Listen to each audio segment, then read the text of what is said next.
स्वागत है आप सभी का हमारे चैनल पर। इंडियन पॉलिटी की जो लास्ट क्लास थी उसमें हमने बात की थी आपके फंडामेंटल राइट्स यानी कि मौलिक अधिकारों की। वो चैप्टर आपका पूरा हो गया है। देखिए बहुत ही डिटेल में आपको वो चैप्टर कराया गया है और 9 क्लासेस उसकी हुई। तो देखिए बहुत ही डिटेल में कराया है, कोई भी आपको डाउट उसमें नहीं होगा। काफ़ी अच्छे से चीज़ें आपको समझाई, एक एक अनुच्छेद को काफ़ी डिटेल में बताया गया है। उसकी जो PDF है वो हमारे टेलीग्राम चैनल पर डाल दी गई है, जिसका लिंक वीडियो के डिस्क्रिप्शन में है। तो वहाँ से आप जो टेलीग्राम चैनल है उसे अवश्य ज्वाइन करें और PDF को भी डाउनलोड कर लीजिएगा। आज की इस क्लास के माध्यम से हम अपना नया चैप्टर स्टार्ट करेंगे और चैप्टर है आपका DPSPs यानी कि राज्य के नीति निर्देशक तत्व यानी कि directive principle of state policies. इसकी हम बात करेंगे। तो देखिए हमने भाग 3 में क्या कहा, मूल अधिकारों की बात करी जो कि हमें राजनीतिक स्वतंत्रता देते हैं या राजनीतिक लोकतंत्र देते हैं, यानी कि सरकार हमारे खिलाफ क्या क्या नहीं कर सकती, वो सभी चीज़ें वहाँ पर दी गई हैं। फिर वो तो बात थी राजनीतिक लोकतंत्र की, लेकिन आर्थिक और सामाजिक जो लोकतंत्र है हमें तो यह भी चाहिए जो हमारे लोकतंत्र की परिभाषा है उसके अनुसार। तो आर्थिक और सामाजिक लोकतंत्र को लाने का रास्ता क्या है, संविधान का भाग 4 यानी कि राज्य के नीति निर्देशक तत्व यानी कि directive principles of state policies. अब देखिए यहाँ पर यदि हम बात करें कुछ बेसिक फैक्ट्स की, तो सबसे पहले ये जो DPSPs हैं किस भाग में आते हैं वो आपको पता होना चाहिए। तो साहब सभी जानते हैं ये आपके आते हैं पार्ट 4 या भाग 4 में आते हैं। दूसरा, इसमें आर्टिकल कहाँ से कहाँ तक के आते हैं, तो इसमें आपके आर्टिकल नंबर 36 से लेकर और आर्टिकल 51 तक आते हैं। कहाँ, आर्टिकल 36 से आर्टिकल 51। दूसरी बात यदि हम करें तो इसका स्रोत क्या है, तो देखिए इनका स्रोत या फिर सोर्स क्या है। तो इनका स्रोत या सोर्स कहाँ से है, कहाँ से लिए गए हैं, तो ये लिए गए हैं आपके आयरलैंड से। कहाँ से लिए गए हैं, तो ये लिए गए हैं आपके आयरलैंड से। और आयरलैंड ने कहाँ से लिए हैं, आयरलैंड ने ये इनको लिया है स्पेन से। तो ये चीज़ आपको यहाँ पर याद रखनी है। अब यदि हम बात करें सबसे पहले कि इनका मुख्य उद्देश्य क्या है, तो देखिए सबसे पहली चीज़ आपको समझनी है कि जो आपकी DPSP हैं, DPSP का उद्देश्य आखिर क्या है, क्यों दिए गए हैं। तो देखिए जैसा कि हमने आपको बताया कि मौलिक अधिकार आपको क्या देते हैं, राजनीतिक लोकतंत्र देते हैं, लेकिन ये आपको 2 चीज़ें देते हैं, 2 इसके उद्देश्य हैं। पहला उद्देश्य है इसका एक लोक कल्याणकारी राज्य की स्थापना करना। क्या है, पहला उद्देश्य है लोक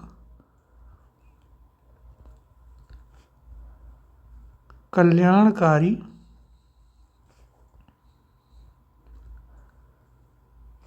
राज्य की स्थापना यानी कि वेलफेयर स्टेट बनाना, यानी कि जो सरकारें हैं वो कैसी हों, जो वेलफेयर पर ध्यान दें, लोक कल्याण पर ध्यान दें। दूसरा इसका प्रमुख उद्देश्य क्या है, दूसरा इसका उद्देश्य आता है सामाजिक और आर्थिक न्याय सुनिश्चित करना। क्या है, दूसरा है सामाजिक आर्थिक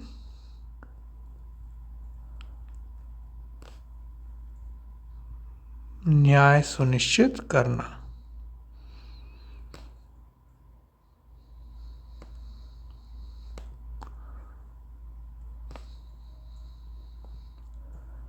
यानी कि सोशल एंड इकोनॉमिक जस्टिस, जिसकी परिकल्पना कहाँ की गई है, जिसकी परिकल्पना की गई है हमारे प्रीएम्बल में, वहाँ पर उस चैप्टर में हमने आपको बताया है। तो ये चीज़ तो आपको यहाँ पर समझ में आई होगी कि इसका उद्देश्य आखिर क्या है, कि DPSPs को आखिर लाया क्यों गया। सबसे पहली चीज़ तो हमें ये समझनी है। फिर हम बात करते हैं कि साहब आखिर ये जो DPSPs हैं इनकी विशेषताएं क्या क्या हैं। तो देखिए, अगली हमको चीज़ जो समझनी है वो क्या है, वो है आपकी DPSP की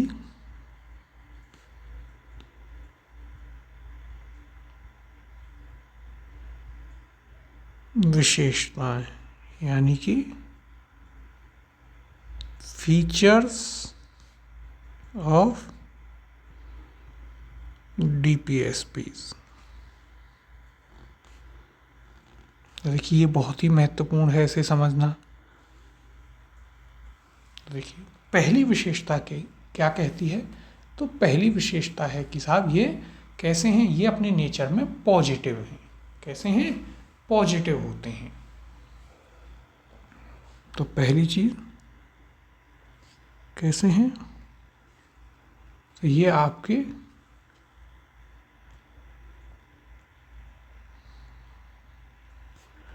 प्रकृति में सकारात्मक है, यानी कि पॉजिटिव इन नेचर। इसका अर्थ क्या हुआ, इसका अर्थ हुआ कि ये राज्य सरकार को कुछ अच्छा करने का निर्देश देते हैं। क्या करते हैं ये, इसका अर्थ हो गया राज्य सरकार को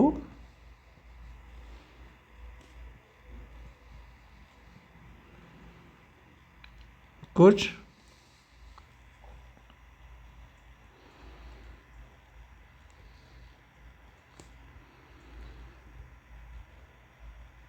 अच्छा करने का क्या देते हैं, निर्देश देते हैं। तो मान लीजिए आजकल जो पैटर्न है, आपसे यही पूछ ले कि साहब पॉजिटिव इन नेचर का अर्थ क्या है, वो समझाइए आप। तो ये तो सबको पता है पॉजिटिव है नेचर में, अर्थ क्या है, तो वो अर्थ क्या है कि ये राज्य सरकार को कुछ अच्छा करने के लिए क्या करते हैं, निर्देश देते हैं। दूसरा जो सबसे महत्वपूर्ण है, दूसरा कहता है कि ये गैर न्यायोचित हैं। कैसे हैं, गैर न्यायोचित।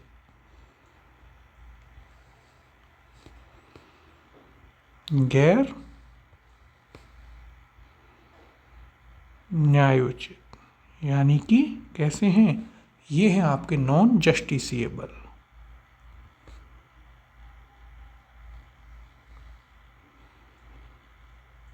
ये आपके नॉन जस्टिसिएबल हैं, यानी कि इनके लिए आप कहाँ कोर्ट नहीं जा सकते। जैसे फंडामेंटल राइट्स के लिए जा सकते थे, इनके लिए कोर्ट नहीं जा सकते। आप ये नहीं कह सकते कि साहब सरकार ने ये लोक कल्याण नहीं किया, कोर्ट नहीं जा सकते। तीसरी चीज और क्या विशेषता है, तो हमने आपको शुरुआत में ही बताया, ये सामाजिक और आर्थिक लोकतंत्र की स्थापना करते हैं। कैसे लोकतंत्र की, ये सामाजिक एवं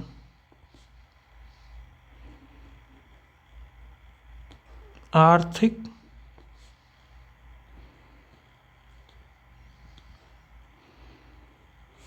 लोकतंत्र की स्थापना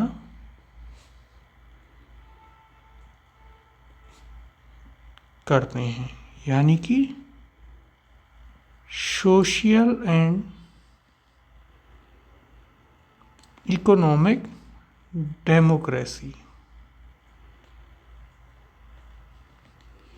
की ये स्थापना करते हैं। तो ये आपको यहाँ पर इनके कुछ विशेषताएं हैं जो याद रखनी है। इसके अलावा और भी आप लिख सकते हैं, यदि देखिए मेंस में लिखने को आ जाए और 5 नंबर में हो तो सीधे सीधे 5 पॉइंटों में लिखिएगा, आपको पूरे नंबर मिलेंगे। क्या है, तो देखिए फंडामेंटल राइट्स जो हैं उन पर तो रिस्ट्रिक्शंस थी, लेकिन क्या है, इन पर कोई भी क्या नहीं है, रिस्ट्रिक्शंस नहीं है, इन पर कोई भी पाबंदी या रिस्ट्रिक्शंस नहीं है।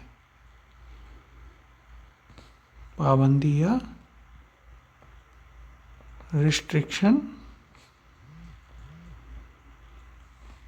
नहीं है, फंडामेंटल राइट की तरह नहीं है, एफआर की तरह। तो यहाँ पर लिख भी लीजिए जिससे आपको याद रहे, और वहाँ पर भी आप ये लाइन लिखेंगे तो एग्जामिनर भी समझ जाएगा कि हाँ इसे ये अंतर तो पता है। फिर ये क्या है, ये पूरे समाज के कल्याण पर केंद्रित हैं। क्या हैं ये? पूरे समाज के कल्याण पर केंद्रित हैं।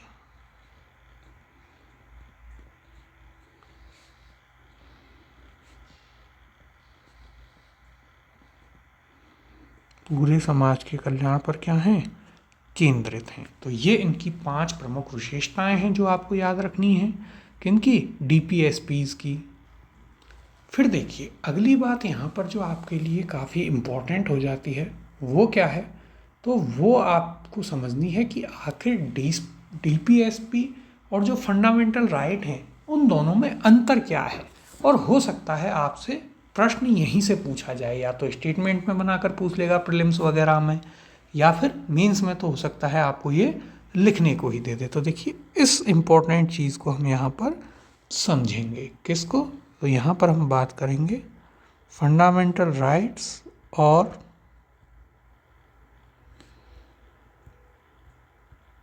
डीपीएसपीज में अंतर,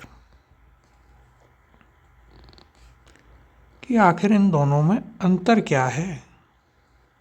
बहुत ही महत्वपूर्ण चीज़ है। देखिए इसे जो है आप ध्यान से समझिएगा, इम्पोर्टेंट है, इम्पोर्टेंट मार्क कीजिए इसे, क्योंकि ये समझ में आ गई तो समझिएगा कि जो काफ़ी इम्पोर्टेंट एक पहलू है इसका वो आपको समझ में आ जाएगा।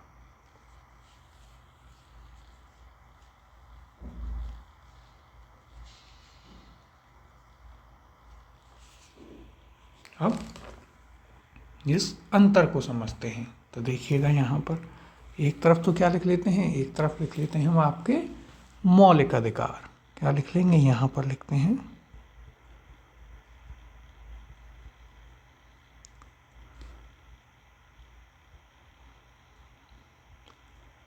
मौलिक अधिकार, यानी कि आपके एफआर।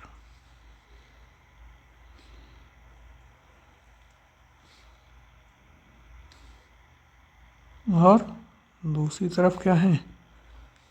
दूसरी तरफ है आपका नीति निर्देशक तत्व।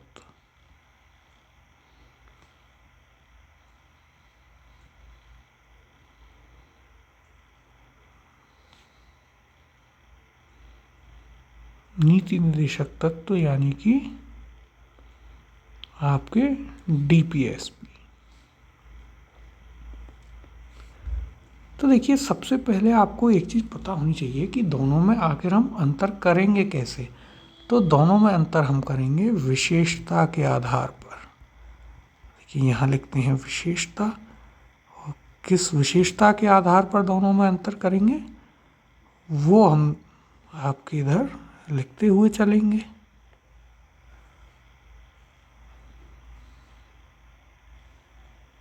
तो देखिए यहाँ पर सबसे पहले हम अंतर करेंगे इन दोनों की प्रकृति, यानी कि दोनों के नेचर के आधार पर। तो देखिए ये कैसे हैं मौलिक अधिकार? ये हैं आपके नकारात्मक, यानी कि कैसे हैं? ये हैं नेगेटिव। क्यों? क्योंकि क्या करते हैं? राज्य को कुछ काम करने से रोकते हैं। क्यों है नेगेटिव? क्या अर्थ हुआ नेगेटिव या नकारात्मक का? कि राज्य को क्या करते हैं? कुछ कामों से रोकते हैं, लिमिट कर देते हैं उसकी पावर को।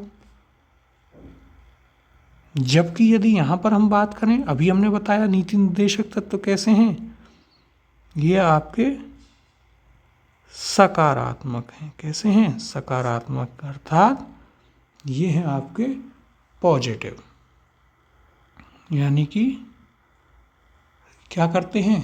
राज्य को अच्छे काम करने का निर्देश देते हैं। तो अच्छे कामों का निर्देश देते हैं, यानी कि रोक नहीं लगाते, तो सकारात्मक हो। फिर देखिए दूसरा अंतर हम करेंगे यहाँ पर। न्यायिक अंतर क्या है, यानी कि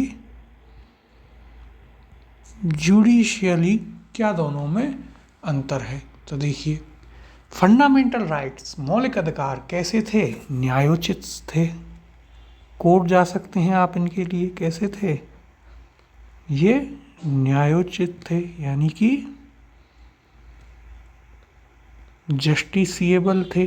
जबकि नीति निर्देशक तत्व कैसे हैं? ये आपके गैर न्यायोचित हैं। कैसे हैं? ये आपके गैर न्यायोचित, अर्थात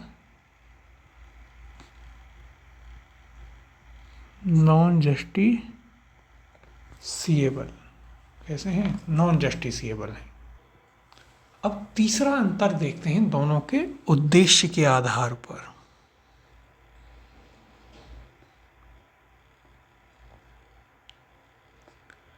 यानी कि दोनों के ऑब्जेक्टिव क्या हैं। तो देखिए जो आपके फंडामेंटल राइट हैं उनका ऑब्जेक्टिव क्या है? उनका ऑब्जेक्टिव है कि राजनीतिक लोकतंत्र की स्थापना हो। क्या है? राजनीतिक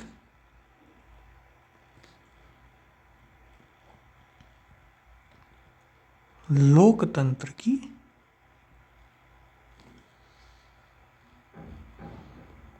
स्थापना, अर्थात पॉलिटिकल डेमोक्रेसी।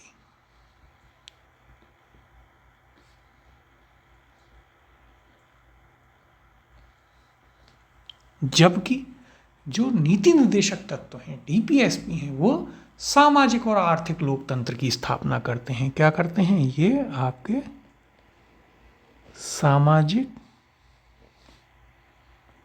एवं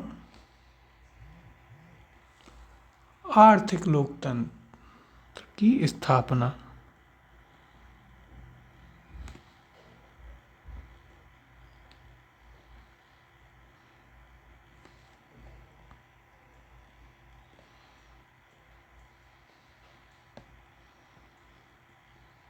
यानी कि आपके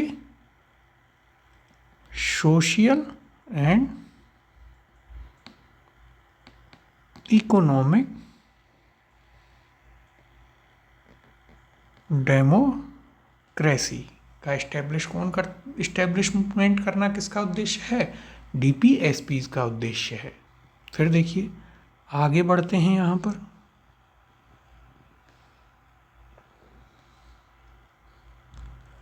तो अगला अंतर किसके आधार पर करेंगे? अगला अंतर हम करेंगे प्रतिबंध यानी कि रिस्ट्रिक्शंस के आधार पर। प्रतिबंध यानी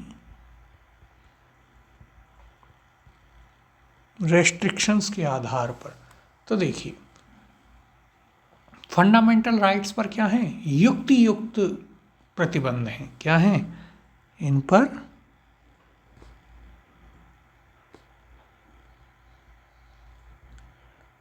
युक्त प्रतिबंध है।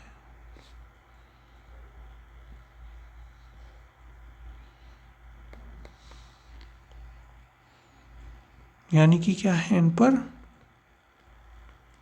रेस्ट्रिक्शंस हैं। जबकि जो आपके नीति निर्देशक तत्व हैं उन पर क्या है? इन पर किसी भी प्रकार का कोई भी आपके क्या नहीं है? इन पर किसी भी प्रकार का कोई भी प्रतिबंध नहीं है। तो इन पर क्या है देखते हैं यहाँ पर। देखिए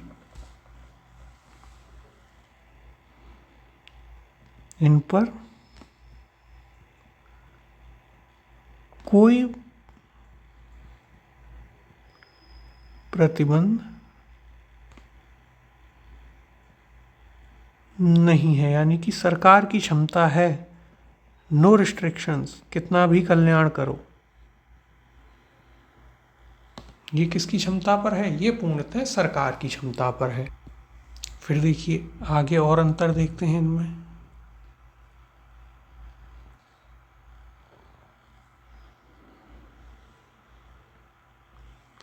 तो अगले अंतर का आधार आता है आपके कि ये व्यक्तिगत हैं या सामूहिक हैं।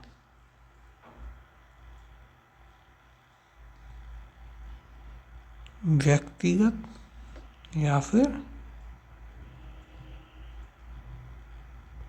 सामूहिक। तो देखिए जो आपके मौलिक अधिकार हैं ये एक व्यक्ति के कल्याण पर केंद्रित हैं। कैसे हैं? ये आपके व्यक्तिगत हैं, सबके अपने व्यक्तिगत मौलिक अधिकार हैं, यानी कि एक व्यक्ति के कल्याण पर केंद्रित। एक व्यक्ति के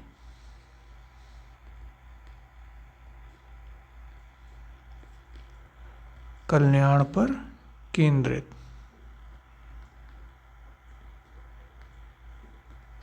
जबकि जो नीति निर्देशक तत्व हैं, डीपीएसपी हैं, ये क्या हैं? ये पूरे समाज के कल्याण पर केंद्रित हैं। पूरे समाज के कल्याण पर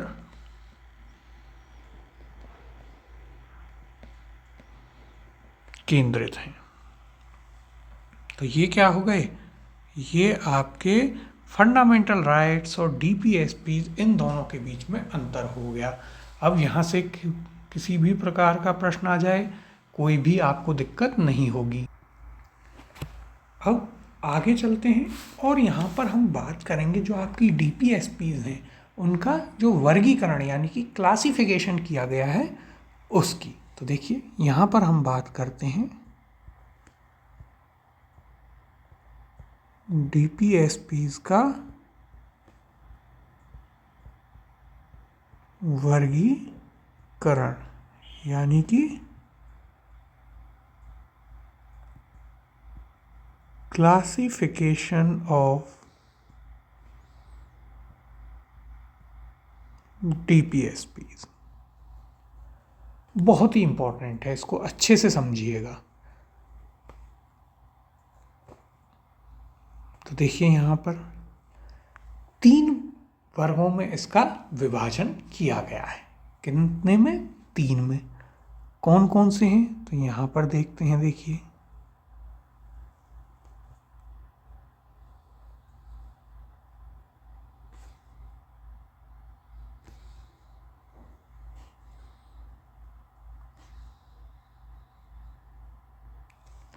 तो देखिएगा सबसे पहला आता है समाजवादी। कौन सा? समाजवादी सिद्धांत। कौन सा आता है? सबसे पहला आता है समाजवादी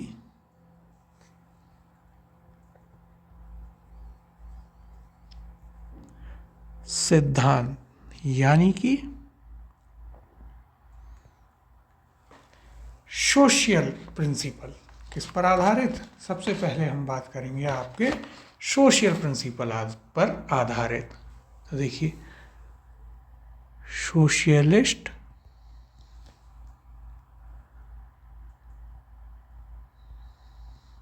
प्रिंसिपल्स। फिर दूसरा आपका आता है गांधीवादी सिद्धांत। कौन से हैं? दूसरे हैं आपके गांधीवादी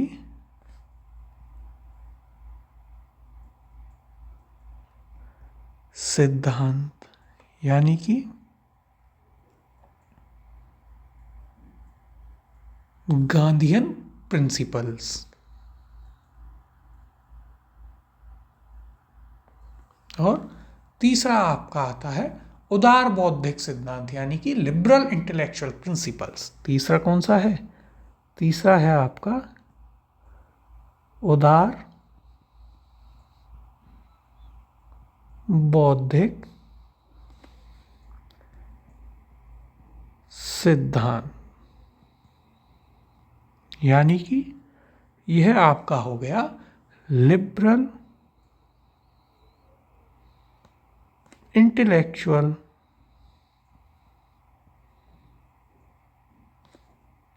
प्रिंसिपल। तो ये क्या हैं? ये आपके 3 वर्गीकरण हैं। किसके? नीति निर्देशक तत्वों के।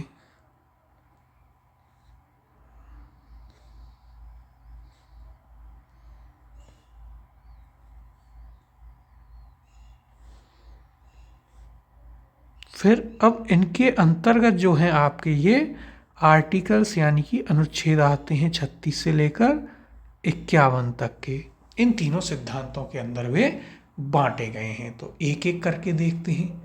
तो देखिए, सबसे पहले समाजवादी सिद्धांत यानी जो समाज के लिए कार्य करे, इसमें कौन कौन से आते हैं? तो देखिए, इसमें आपके आते हैं आर्टिकल 38 यानी 38, 39, 39A, इसके अलावा 41, 42, फिर 43, 43A, इसके अलावा 47 का कुछ भाग आता है। फिर यदि गांधीवादी सिद्धांत की हम बात करें कि गांधीयन प्रिंसिपल में कौन कौन से आते हैं, तो इसमें आपके आते हैं आर्टिकल 40, 43, 43B, इसके अलावा 46, 47 और 48। ये जो हैं आपके गांधीयन प्रिंसिपल्स में आते हैं। किस में आते हैं? गांधीयन प्रिंसिपल्स में। फिर इसके बाद यदि हम आगे चलें तो और कौन कौन से रह गए उनकी बात कर लेते हैं। देखिए, फिर आपके पास उदार बौद्धिक जो बचे वो लिबरल या इंटेलेक्चुअल में आएंगे। तो कौन कौन से हो गए? ये हो गए आपके आर्टिकल 44, 45, 48, 48A, 49 और आर्टिकल 50। ये किस में आते हैं? ये आपके लिबरल इंटेलेक्चुअल प्रिंसिपल्स के बेसिस पर आते हैं। तो ये आपको याद रखना है इनका वर्गीकरण। अब देखिए, इंपॉर्टेंट है।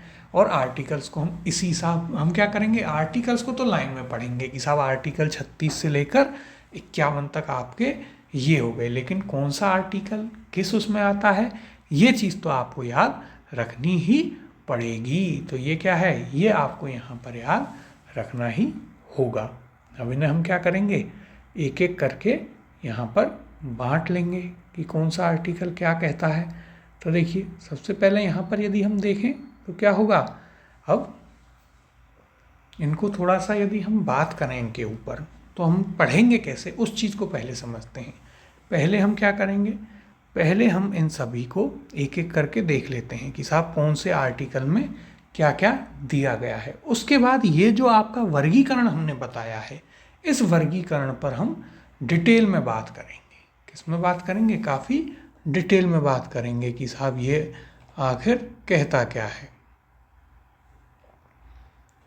जो वर्गीकरण है उसको फिर देख लेंगे, ट्रिक के हिसाब से याद कर लेंगे, या आप चाहें तो सीधे सीधे भी याद कर सकते हैं। अब हम खेल चालू करते हैं यहाँ पर किसका, आर्टिकल्स का। तो सबसे पहले हम बात करेंगे आपके आर्टिकल 36 यानी अनुच्छेद 36 की सबसे पहले हम बात करेंगे। तो अनुच्छेद 36 क्या कहता है?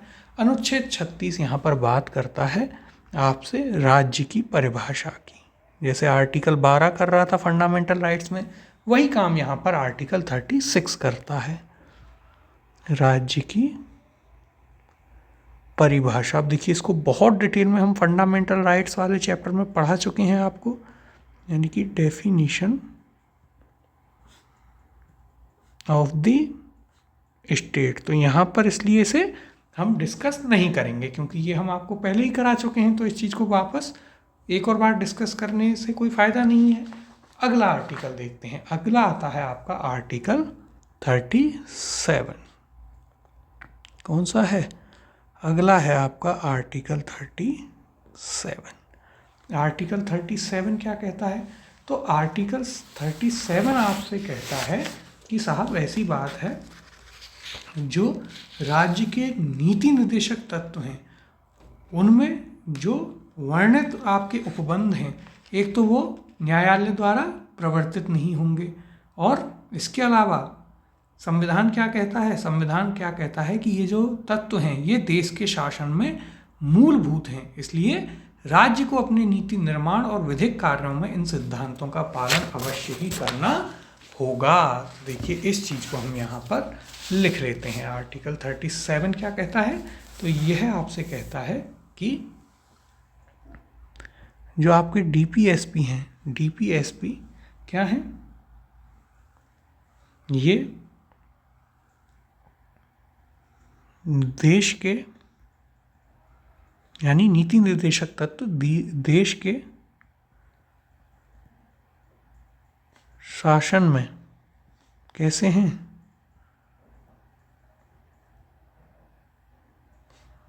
मूलभूत हैं। कैसे हैं? मूलभूत यानी फंडामेंटल हैं। अतः राज्य को अपने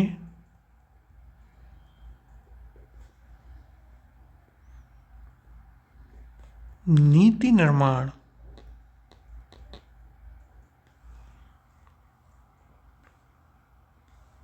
और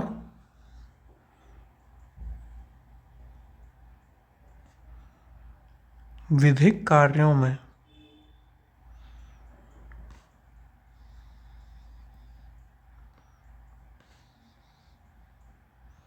नीति निर्माण एवं विधिक कार्यों में इन सिद्धांतों का पालन करना होगा।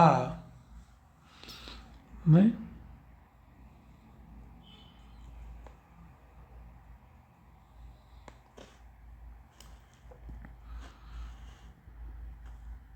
देखिए क्या करना होगा, मैं इन सिद्धांतों का पालन करना क्या है? राज्य का कर्तव्य है। यानी कि यह कार्य जो है राज्य को करना ही पड़ेगा। तो देखिए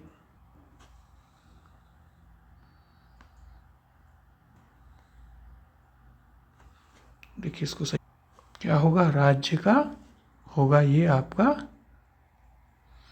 कर्तव्य।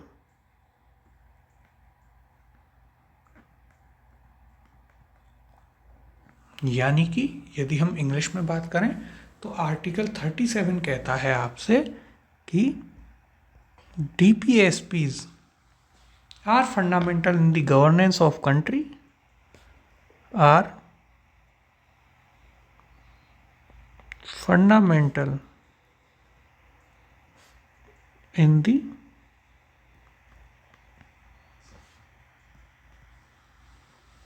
governance of the country and it is duty of the state, क्या है? ड्यूटी ऑफ द स्टेट है to implement these provisions in policy making, to implement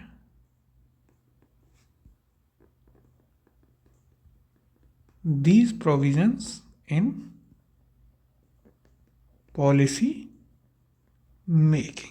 यानी कि क्या रहा कि साहब जो डीपीएसपी हैं वो जो देश का शासन है, गवर्नेंस है, वो इसमें फंडामेंटल है। इसलिए क्या करना है? राज्य जब भी अपनी पॉलिसीज बनाए उनमें इन डीपीएसपीज का उसे ध्यान रखना है, ये उसे वहाँ पर इंक्लूड करके रखने हैं। यह चीज़ आपसे क्या कहता है? आर्टिकल 37 कहता है।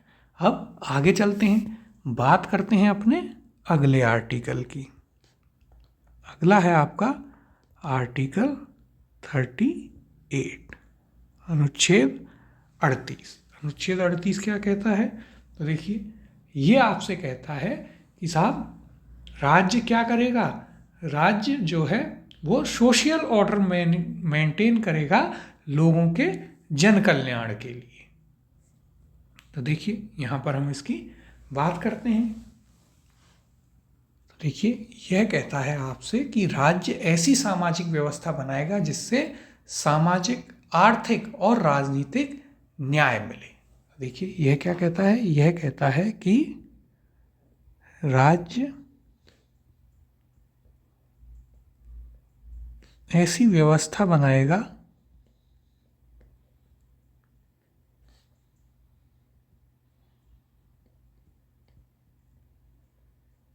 जिससे क्या होगा लोगों को?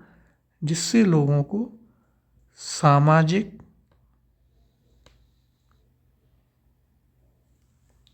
आर्थिक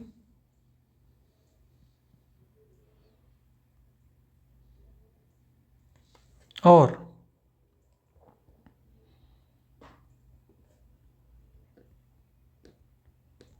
राजनीतिक न्याय मिलेगा। यानी कि राज्य किसके लिए कार्य करेगा? सोशल, इकोनॉमिक और पॉलिटिकल जस्टिस दिलाने के लिए क्या करेगा? राज्य अलग से काम करेगा। यानी कि यदि हम इसे शॉर्ट उसमें लिखें तो सीधे सीधे सिक्योर सोशल ऑर्डर, यानी कि क्या करेगा? तो राज्य करेगा secure social order. Social order को मेंटेन करेगा कौन? राज्य करेगा। तो ये आपको यहाँ पर याद रखना है। फिर आगे बात करते हैं। देखिए आगे हम बात करते हैं आपके आर्टिकल 38 के क्लॉज 2 की। तो देखिए इसके ही अंतर्गत क्या आता है? आर्टिकल 38 क्लॉज 2 ये क्या कहता है? तो ये कहता है कि साहब पहली चीज़ तो आप यहाँ पर याद रखिएगा, यह बात करता है असमानता की समाप्ति की। किसकी बात करता है? असमानता की समाप्ति।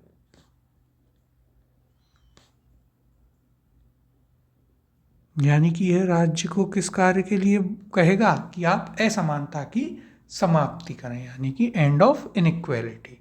अब इसके बारे में कुछ चीज़ें, जैसे कि इसे जो है 44वें संविधान संशोधन अधिनियम 1978 यानी कि 44th कॉन्स्टिट्यूशनल अमेंडमेंट एक्ट 1978 द्वारा क्या किया गया? इसे जोड़ा गया।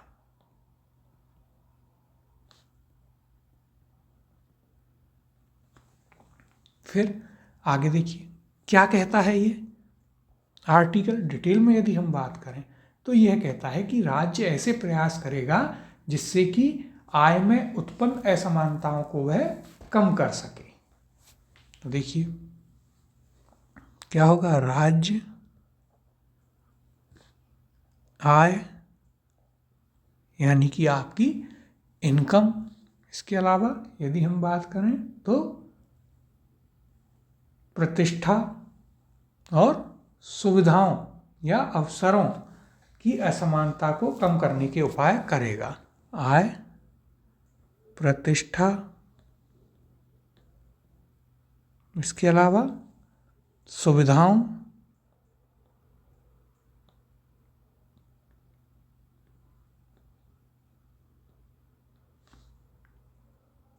और अवसरों की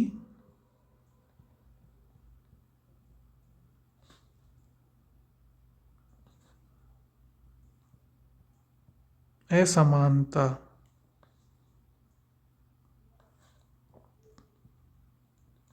कम करने के लिए कार्य करेगा।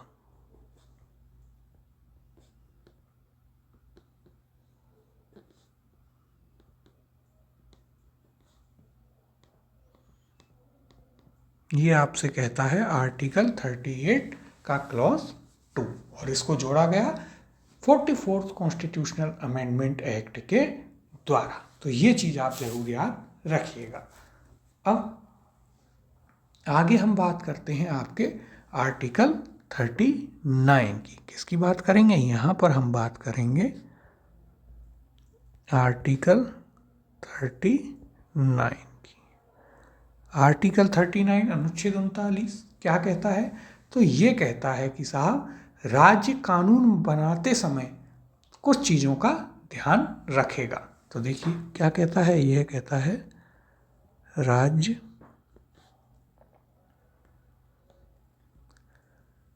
कानून बनाते समय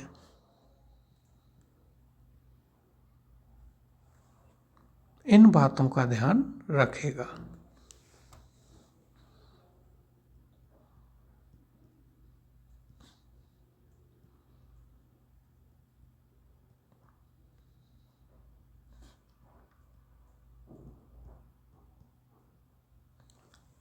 यानी कि state will follow these instructions during law making process.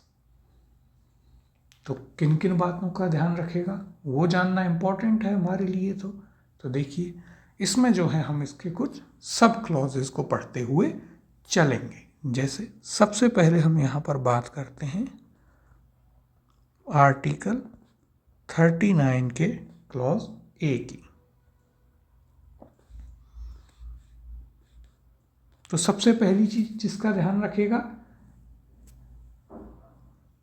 राज्य कानून बनाते समय कि सभी नागरिकों, चाहे पुरुष हों महिलाओं हों, उनको समान रूप से आजीविका के पर्याप्त साधन प्राप्त करने का क्या होगा? वहाँ पर अधिकार होगा। क्या होगा? अधिकार होगा। ये किसकी जिम्मेदारी है? ये जिम्मेदारी है राज्य की। तो देखिए सीधे सीधे यदि लिखें तो नागरिकों को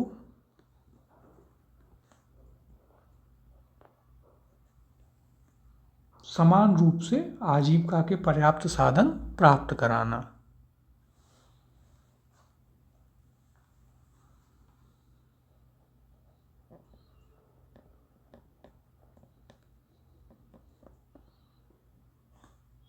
आजीविका के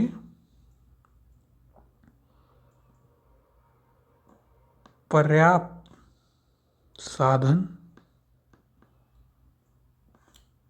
समान रूप से, किस रूप से? समान रूप से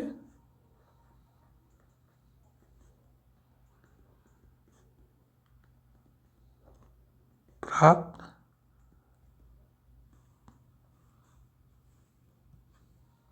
कराना। यानी कि adequate means of livelihood for the citizens. ये बात करता है आर्टिकल 39A। यानी कि ये कहता है राज्य को कि जब भी राज्य कानून बनाए तो वो इस चीज़ का ध्यान रखे कि नागरिकों को जो है उनकी आजीविका के लिए पर्याप्त साधन समान रूप से उपलब्ध करवाए जाएं। ऐसा ना हो किसी को कम है, किसी को ज़्यादा है, किसी को है ही नहीं, वो चीज़ नहीं होनी चाहिए। ये कौन कहता है? ये कहता है आपका आर्टिकल 39A। अब आगे चलते हैं, बात करेंगे यहाँ पर आपके अगले आर्टिकल की। अगला जो क्लॉज है, तो अगला क्लॉज देखिए यहाँ पर आता है आपका दूसरा, आर्टिकल 39 का क्लॉज बी। क्या कहता है? तो देखिए ये कहता है कि संसाधनों का जो है समुचित एवं समान रूप से प्रयोग, यानी कि equal use of public resources. क्या कहता है? Equal use of public resources होगा। यानी जितने भी संसाधन हैं जो सामुदायिक हित के हैं उनका स्वामित्व और नियंत्रण जो है ऐसे प्रावधान से हो जिससे कि सभी लोग समान रूप से उनका प्रयोग कर सकें। तो देखिए क्या कहता है? यह कहता है आपसे संसाधनों का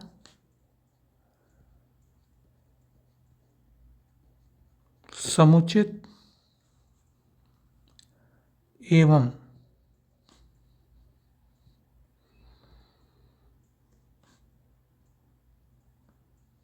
समान रूप से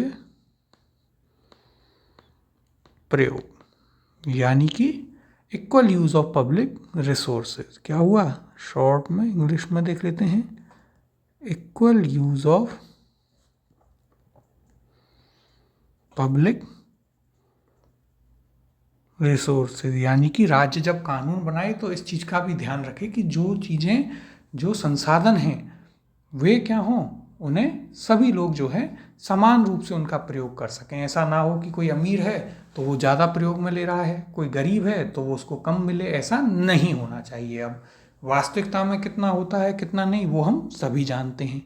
फिर आगे चलते हैं, तीसरे सब क्लॉज पर बात करते हैं। तो तीसरा सब क्लॉज इसका है वो है आपका आर्टिकल 39 का सी। ये क्या कहता है, ये कहता है कि संपत्ति के केंद्रीकरण जो है वो नहीं होना चाहिए, या उसे रोकना, कि क्या हो, संपत्ति या साधनों का केंद्रीकरण न हो। यह कहता है आपसे क्या, कि जो आपकी संपत्ति है, संपत्ति और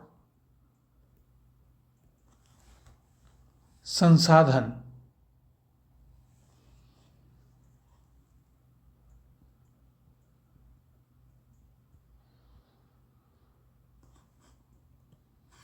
संसाधनों का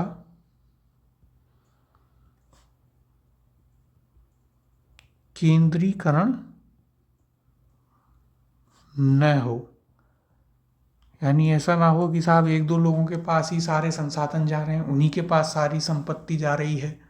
ये चीज़ आपको यहाँ पर याद रखनी है। अब अंबानी अडानी उनको जितनी जा रही है, आपको जितनी मिल रही है, तो आप उसी से अंदाज़ा लगा सकते हैं कि ये कितना आपके लिए है और कितना नहीं।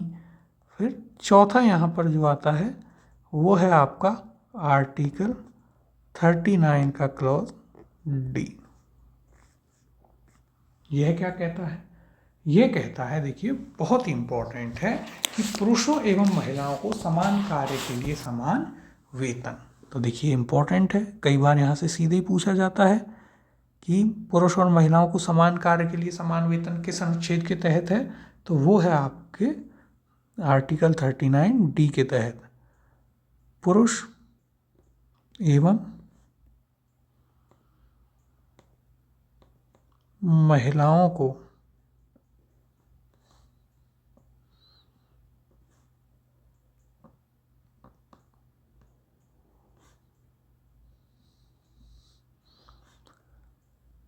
समान कार्य के लिए समान वेतन,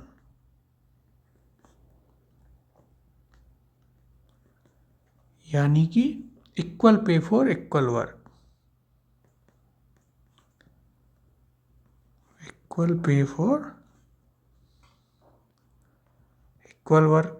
देखिए होता भी है, यदि एक ऑफिस में महिलाएं पुरुष दोनों काम कर रहे हैं, दोनों एक ही काम कर रहे हैं, तो क्या होगा, तो दोनों को बराबर की तनख्वाह दी जाती है, सरकारी ऑफिस हो प्राइवेट हो। फिर आगे बात करते हैं आपके आर्टिकल 39 ई की। पांचवा कौन सा आता है, पांचवा आपके आता है आर्टिकल 39 ई की। यह क्या कहता है, तो देखिए यह कहता है कि साहब जो राज्य है जब वो कानून बनाए तो वह यह चीज़ सुनिश्चित करे कि नागरिकों का स्वास्थ्य और कार्य क्षमता जो है वो सुरक्षित रहे। तो इसमें क्या हुआ, इसमें नागरिकों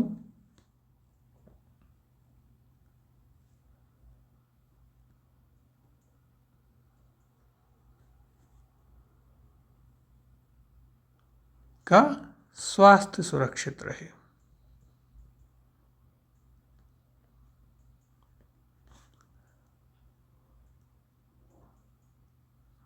इसके लिए सरकार कार्य करे।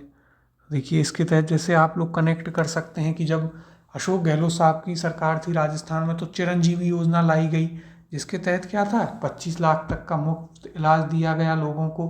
तो उससे क्या हुआ, उससे नागरिकों का स्वास्थ्य सुरक्षित रहा। तो उन्होंने जो वो योजना बनाई वो आर्टिकल 39E को ध्यान में रखते हुए बनाई। तो इस प्रकार से आप ध्यान रखें, ब्रैकेट में लिख लेते हैं क्या, चिरंजीवी योजना। तो इससे आपको ये याद रहेगा। फिर छठवां आपके आ जाता है कौन सा, आर्टिकल 39F। कौन सा है, ये है आपका आर्टिकल 39F। और आर्टिकल 39F क्या कहता है, इसकी बात करते हैं। तो ये कहता है कि साहब राज्य जो है वो सुनिश्चित करे, जब वह कानून बनाए तो यह चीज़ सुनिश्चित करे कि जो बालक हैं उनको गरिमापूर्ण एकदम स्वतंत्र वातावरण में पूर्ण विकास का अवसर मिले। यानी कि यहाँ पर आपको बात कही गई है बालकों के पूर्ण विकास के अवसर।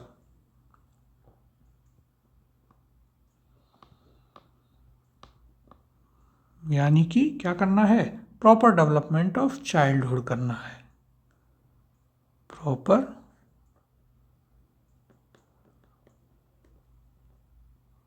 डेवलपमेंट ऑफ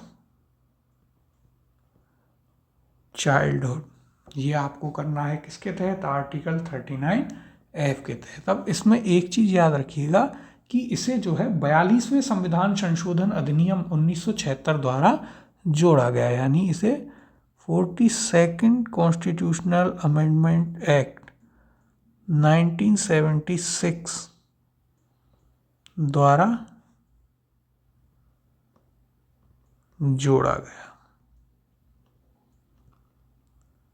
इस फैक्ट को आप यहाँ पर याद रखिएगा। देखिए अंत में हम आपको एक साथ भी लिखा देंगे कि कौन कौन सी ऐसी डीपीएसपी हैं जो आपके किसी संविधान संशोधन के तहत जोड़े गए, लेकिन यहाँ पर भी लिख लीजिए जिससे आपको यह याद रहे। अब इसका एक पार्ट और है और वो आता है आपका आर्टिकल 39A। कौन सा है, ये है आपका आर्टिकल 39A। ये इसका सब क्लॉज नहीं है, अलग से ही आर्टिकल है, आर्टिकल 39A। तो आर्टिकल 39A किसकी बात करता है, यह बात करता है आपसे समान न्याय और निशुल्क विधिक सहायता की। तो देखिए किसकी, यह बात करता है आपसे समान न्याय एवं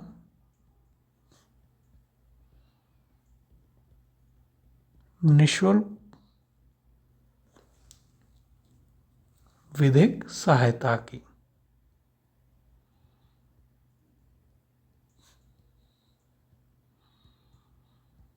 यानी शॉर्ट एंड सिंपल तरीके से हम समझें तो यह बात करता है आपसे फ्री लीगल एड की। यानी कि देखिए जो लोग इतने गरीब हैं कि वो अपना वकील भी नहीं हायर कर सकते, वो कहीं फंस जाएं, कोई मामला उनका हो जाए, तो उसके लिए क्या होगा, उसके लिए जो है सरकार उनको वकील मुहैया कराती है। और ये आर्टिकल 39A के तहत होता है। इसे जोड़ा गया था 42वें संविधान संशोधन अधिनियम 1976 के द्वारा। तो देखिए इसे यहाँ पर याद रखिए, 42nd कॉन्स्टिट्यूशनल अमेंडमेंट एक्ट 1976 द्वारा इसे जोड़ा गया था। इस चीज़ को ज़रूर अच्छे से याद रखिएगा क्योंकि ये बहुत ही इम्पोर्टेंट है इस चीज़ को याद रखना। और देखिए कितना अच्छा आर्टिकल है। यदि आप कभी ऐसी प्रॉब्लम में फंसें और आपके पास इतना भी पैसा नहीं है, अब सोचिए एक स्थिति कि एक व्यक्ति को ज़बरदस्ती फंसा दिया, इतना गरीब है, वकील भी हायर नहीं कर सकता, पूरी ज़िंदगी जेल में निकल गई क्योंकि वकील नहीं है।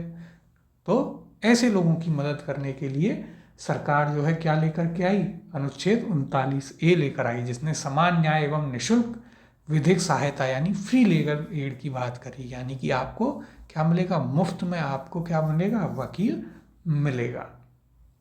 और इसी के तहत क्या हुआ, इसी के तहत राज्य ने राष्ट्रीय विधिक सेवा प्राधिकरण नालसा की स्थापना की। तो देखिए यहाँ पर ये पॉइंट भी लिख लेते हैं।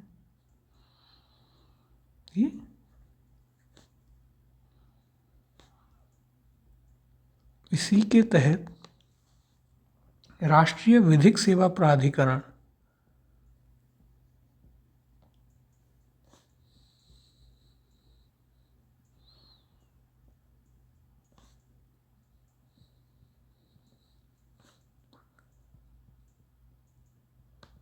राष्ट्रीय विधिक सेवा प्राधिकरण, या फिर जिसे आप शॉर्ट में किस नाम से भी जानते हैं, यदि आपने पढ़ा होगा तो आप इसे नालसा के नाम से भी जानते हैं।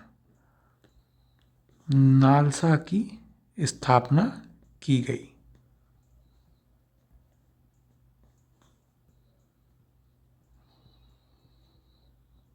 तो ये एक दो फैक्ट हैं इससे रिलेटेड जो कि आपको याद रखने हैं। फिर आगे चलते हैं और बात करेंगे आपके आर्टिकल 40 की। किसकी? अनुच्छेद 40 आर्टिकल 40 की। अधिकतर लोगों को ये याद होगा।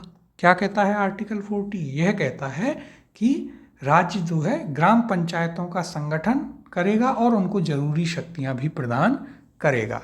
यानी कि यह कहता है आपसे ग्राम पंचायतों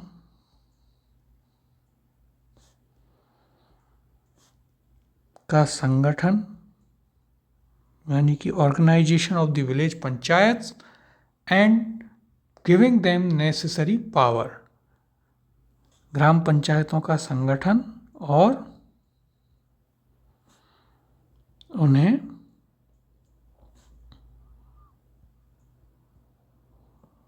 शक्तियां प्रदान करना,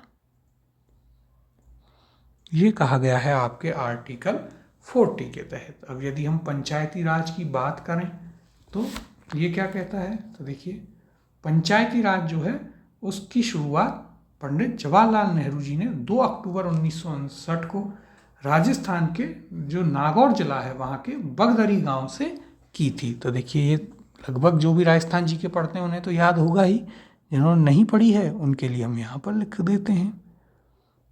देखिए, पंचायती राज की शुरुआत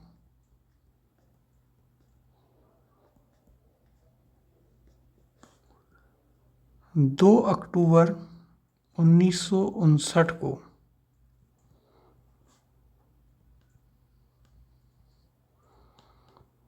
राजस्थान के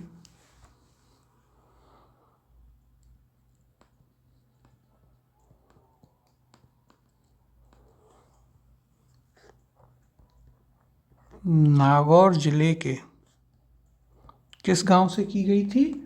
तो यह की गई थी बगदरी गांव से। के बगदरी गांव से की गई थी। किसके द्वारा? तो पंडित जवाहरलाल नेहरू जी के द्वारा की गई थी। तो देखिए, एक तो गांव का नाम याद रखिए और जिले का नाम याद रखिएगा, ये चीज़ आपको याद रखनी है। फिर हम जानते हैं कि साहब आपके 73वां संविधान संशोधन अधिनियम 1992 आया, जिसके तहत 11वीं अनुसूची जोड़ी और ग्राम पंचायतों का गठन किया गया। फिर देखिए, आगे एक चीज़ और लिख लेते हैं। क्या? तो आगे हम लिखते हैं कि 73rd कॉन्स्टिट्यूशनल अमेंडमेंट एक्ट 1992 द्वारा 11वीं अनुसूची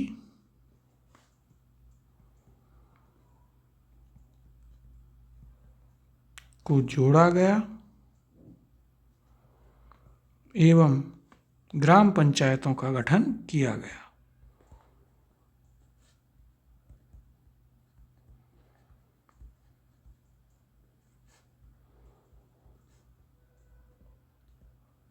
एवं ग्राम पंचायतों का गठन किया गया। अब देखिए, ग्राम पंचायत जो दिवस है वो कब मनाया जाता है, ये आप कमेंट सेक्शन में आंसर कीजिएगा।